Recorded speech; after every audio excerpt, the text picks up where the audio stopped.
if you've lived in Texas long enough, chances are you've been burned by a nasty spring hailstorm at least once in your life.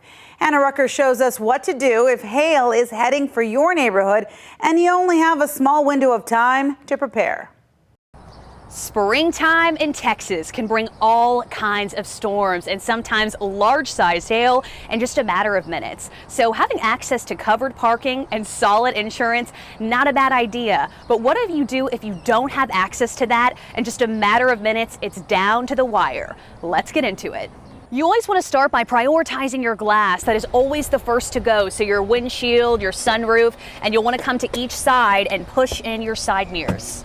Here's a couple of items I found in the garage this morning that at the very least is going to help minimize the damage. A lot of times people's first instinct is to grab a towel or a blanket and then drape it over the vehicle. At the very least, if you have nothing else, you can try this, but as we saw in the recent storm, not always very effective. You need something a little more hardy. To start as a base, you can use moving blankets or some kind of tarp like this one. You can see this particular tarp has holes in it, which will make it easier to weave rope or a bungee cord through the holes and better secure it to the vehicle.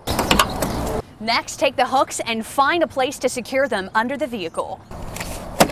Here's some cardboard boxes I found in the garage this morning. Who doesn't have at least one of these lying around? And you can just kind of slide this right under the tarp, or you can put it down before, however you choose to do it. And it's just going to add that extra level of protection, especially if there's a strong wind moving through as part of that storm.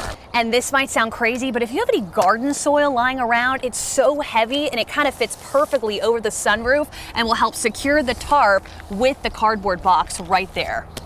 Here's a windshield cover that could help. This will be perfect for my back window. Open it up, line it across, and tuck it in. And I know it might feel safe parking under the nearest tree, but just know here in Central Texas, it doesn't take much for our limbs to start breaking, especially in a gusty wind. Just know this is all as a last resort if you can't find that covered parking. Stay safe out there, y'all.